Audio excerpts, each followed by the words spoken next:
If you consume any personal finance content, you're probably familiar with the concept of extreme frugality. There is an entire industry built around making working class people feel guilty for spending their own money. You are told by just not buying your daily coffee, cancelling your streaming subscriptions, and eating rice for 3 years, you will magically become a millionaire. As someone who works in finance and looks at how wealth is actually generated and sustained, I can tell you definitely that frugality will not make you rich.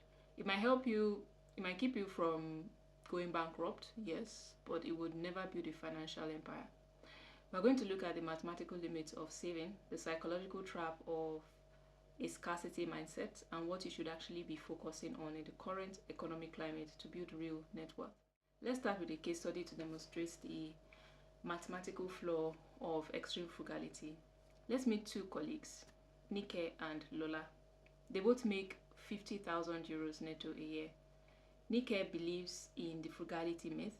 She wants to be wealthy, so she cuts every corner imaginable. She moves into a tiny, uncomfortable apartment an hour outside of the city to save 300 euros on rent. Never goes out to eat with colleagues. She spends her weekend going to 3 different supermarkets just to save 10 euros on groceries.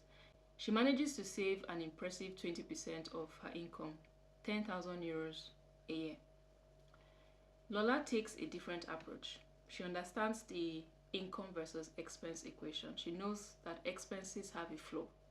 You cannot spend less than zero. In fact, due to basic human needs like housing and food, you can really cut your expenses below 60% of your income. But Lola also knows that income has no ceiling. There's no mathematical limits to how much you can earn. So Lola buys her coffee because she wants to. She goes out to dinner with her colleagues because she knows that networking is valuable. She pays slightly more in rent to live close to the office, which then saves her about 10 hours of commuting time a week. She uses them to study for a specialized professional certification that is relevant to her career. After 1 year, Nike has saved 10,000 euros. Lola has only saved 5,000 euros. Nike might feel like she's winning, but at the 18-month mark, Lola uses her new certification and her strong internal network to leverage a promotion. Her salary jumps from 50,000 to 75,000 euros. Because Lola avoids lifestyle creep, meaning she does not immediately go out and lease a luxury car, she consciously invests that entire 25,000 euro. Lola is saving drastically more than Nike, and her daily quality of life is immensely better. 5 years ago, perhaps extreme frugality would have allowed you to, save for a down payment on a house. Today, with housing prices being detached from median wages, saving your way to wealth is like trying to empty the ocean with a teaspoon.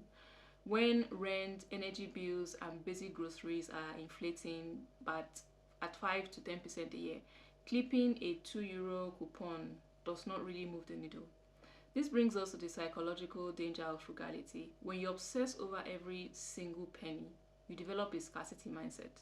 Your brain becomes wired to see the world purely in terms of limits and restrictions. And in the corporate world, this mindset is poison. People with the scarcity mindset are afraid to take risks.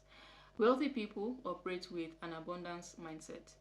They do not ask, how can I spend 10 euros less today?